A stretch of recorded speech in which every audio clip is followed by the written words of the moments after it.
back to Everyday Barbecue. My name is Mike. This is my co-host Leah. She likes to be in my videos, so she's going to hang out here while I tell you what we're going to do today. Today I'm going to try to solve a mystery that's been in my house for a while, and that is, are ribs better wrapped or are ribs better unwrapped as far as the cooking process goes? So I'm going to tell you a little bit about what I'm going to do. I'm going to go ahead and I'm going to unpackage these. I'm going to clean them off with rinsing them off with water. I'm going to trim them a bit, pat dry them, and then we're going to season them. And this is going to be for my spritz and for my wrap. So I'm going to show you exactly what you're going to need here. First, of course, you're going to need some ribs, however much you might like. For my seasonings, I'm going to try to keep this simple today. And I know you're going to say that's not simple, but it's simple for us. If you saw some of the rib rubs that I make here at home, you'd be like, dude, what are you doing? So this is going to be simple for me. We're going to use some garlic salt. We're going to use some black pepper. I've told you guys about Legend Brand powders before. Their Chipotle rub is excellent. I love that on the ribs. The whole family does, so we're going to use that. And just some famous Dave's rib rub. So that's what we're going to put on the exterior of these before we get them out on the smoker. Now, another important thing, I don't do the 3-2-1 method. If I do the 3-2-1 method when I wrap, the ribs become way too tender and they pretty much fall apart and they're hard to handle. So mine's more like a 4-1-1 method. So one of these is going to get 4 hours of smoke, 1 hour of wrap, and then 1 hour unwrapped with barbecue sauce. The other is just going to get 6 hours of smoke pretty much, with the last hour being sauced, okay? Now throughout the process, probably every hour, I'm going to go out and I'm going to spritz these, and I'll share at least one of those videos with you. But all we're going to do is have a spray bottle, some good clean water, and some apple juice. And what this is going to do is going to go in the bottle, probably maybe 2-to-1 water for apple juice, something like that. I'll put it in the description. And then the one that I actually wrap, before I put it back on to braise in the wrap, I'm going to add a little bit of brown sugar and honey. This has been something that I've done for a bit. It wasn't my idea. I found it on YouTube. I think Malcolm Reed did it. He's probably one of my favorite YouTubers. And when I did that, our ribs turned out great. So the ones I wrap are going to see that. So I guess that's it. Just hang around. I'm going to get these prepped. I'll bring you back when I'm ready to season these up, and then we'll go to the next step.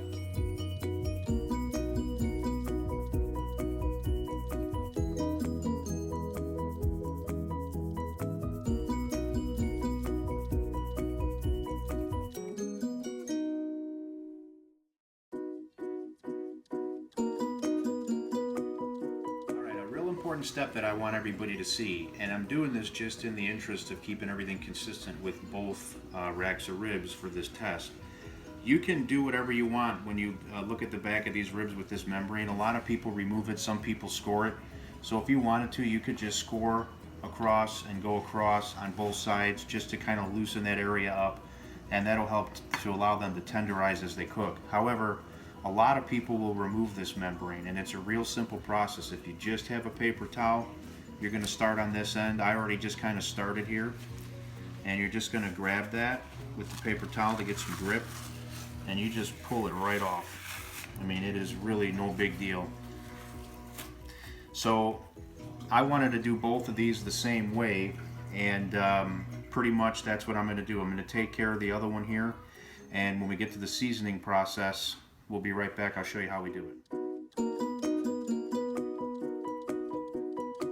Okay, now that I've got them trimmed up pretty well and pulled the membrane off the back, I've patted these dry, I'm just going to lay down a layer of seasoning on both sides of each of these. Now I always start on the back side because then I flip them over, I do the top, and then I don't have to go ahead and flip anymore. So it's just a thought. You do it how you want to do it. One thing I forgot to mention is I'm going to use a little bit of oil. You can use pretty much anything you want. Some people use mustard. Other people are going to use any kind of oil, like an olive oil or maybe canola oil, vegetable oil, whatever it is that you want. And all this does is it serves as a binder, okay? And so I'm going to start with some, and I did wash my hands, by the way, just so you know. I'm going to start by just putting some garlic salt down, and we don't have to get too crazy with this, but we definitely want some good flavor. And we're going to use some of this Famous Dave's. And you really want to get this on all sides if you can. We've got some black pepper here. And then last but not least, we've got our Legend Brand Chipotle Powder. Alright. And then what I like to do is just kind of pat this around so that we can cover this up well. You can rub it in. Some people will even poke holes, you know, just to get that seasoning in. I don't really do that. These always turn out great, but you know, you do it how you like to do it.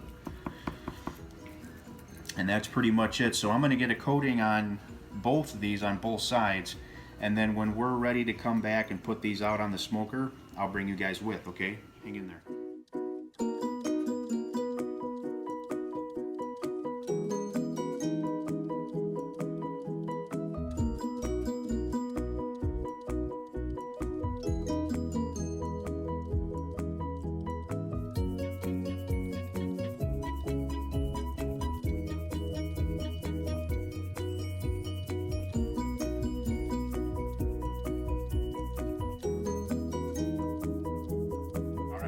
I got these all prepped, and I hope you enjoyed the prep photos with a little bit of comedy there. Hopefully I get some good feedback there. If not, I'm going to feel pretty dumb. But anyway, these are prepped and ready to go. I've done what I normally do with these, and I'm not a competition cooker, so I'm an everyday guy, and this is how I do it every day. But they're ready to go. We need to get outside and preheat the smoker, and I'm going to bring you guys with me, so just hang in here at the pellet smoker. I've got a pellet smoker here. It's a Gorilla Silverback. I've had it for a few months. I really love it. Any pellet smoker will do. I'm not telling you that you have to have a Silverback to make ribs, okay? So I am literally just going to set this at 225, and I'm going to let these things go at 225 the entire time when they cook. So for all 6 hours, that's what we're going to be doing. So should come out really well. I'm excited about that, and we will do a couple of small clips through the cook process, maybe when I spritz, but I'm going to go ahead and open this up, let it breathe for a minute, and as soon as we start getting some smoke, we're going to put these ribs on, so hang in there. And we're getting some good smoke here, so we're going to go ahead and put these on.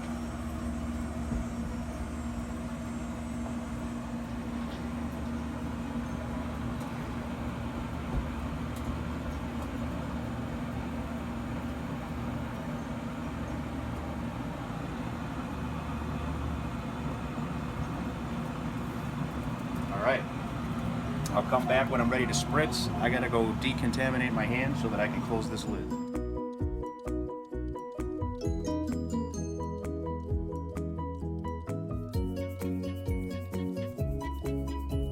Alright everybody, we're about an hour into this and I'm ready to go ahead and spritz for the first time. So just gonna show you what I do. This is easy.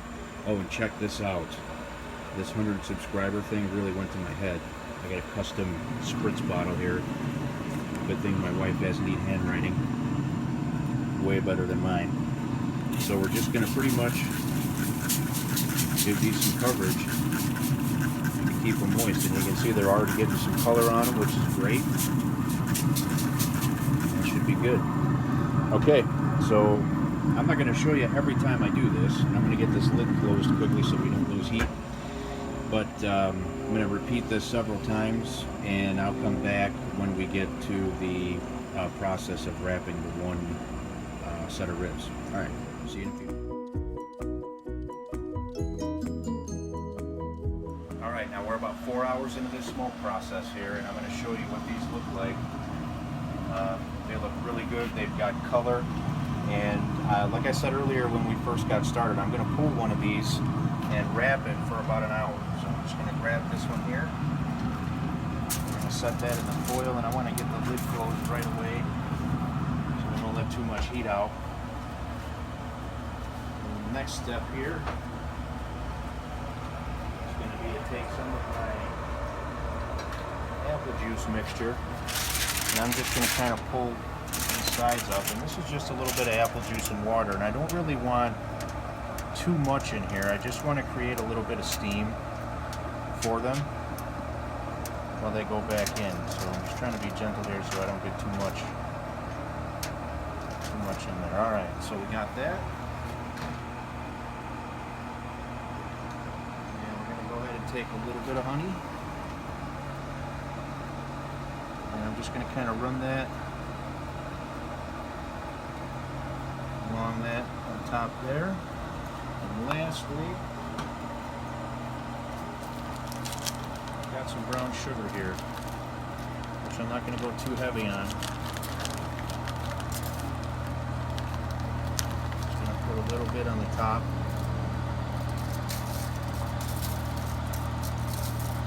And just a little bit more.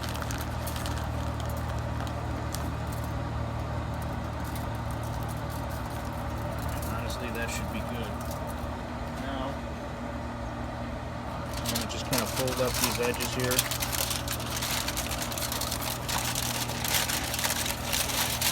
And you want to wrap it not too tight. You kind of want to tent the top a little bit if you can.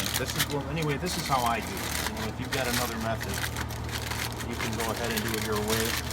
But I like to leave a little bit of space up on the top. The most important thing is just to make sure that it is sealed so that all the steam stays inside, okay? So now that that's good to go, I'm going to put that back in here for about an hour. Once that hour is up, we're going to go ahead and I'm going to unwrap these, get them back on, and we're going to sauce both of them up, okay? So just hang in there. Okay, so it's been about an hour. I went ahead and I unwrapped the ribs that I took out just about an hour ago. Those are here, and the unwrapped ones are on the back. Now it's really getting dark out and there's limited light, so I'm going to make this my last shoot outside until we get in, and I'll show you guys the finished product. Last thing I'm going to do now is sauce these up for about the last hour, maybe 45 minutes. We're out of our favorite, so I had some of this laying around in the fridge, and this is what we're going to go with. I'm just going to kind of lay a light coat down here and just kind of spread that out. And once I get on both, I'll add some more and thicken it up a bit. So you guys just stay tuned, and I'll show you the finished product inside as soon as I get them inside.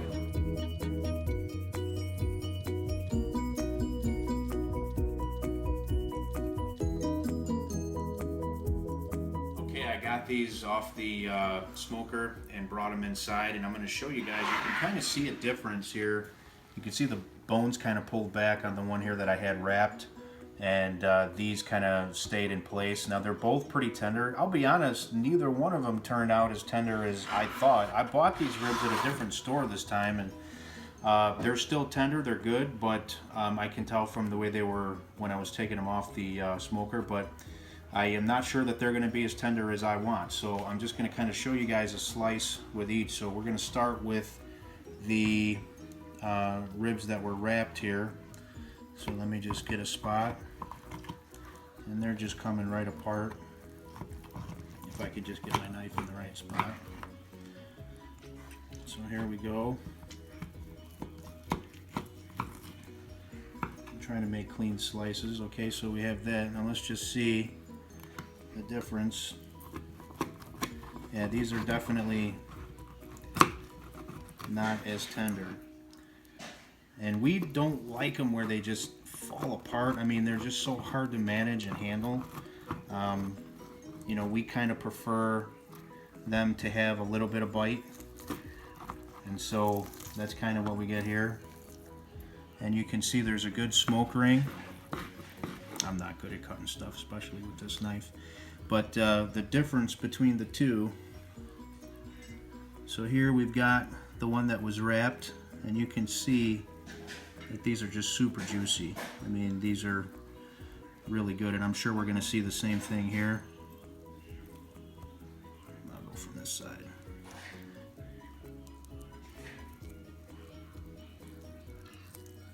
Same thing where we've got not as much juice, but they're a nice smoke ring on both of these. I'm just going to take a quick little nibble out of each one and see if I can taste the difference. So this is the one that was not wrapped, okay? and I'm gonna just take a quick bite.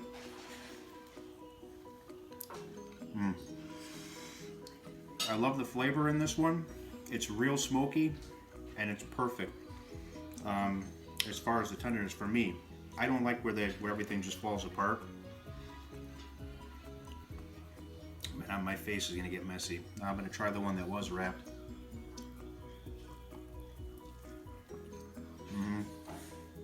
Big difference. It's just coming right off the bone. Now,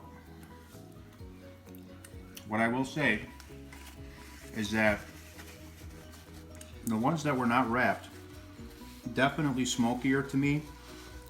Definitely more of that crusty type texture that I look for and that I like.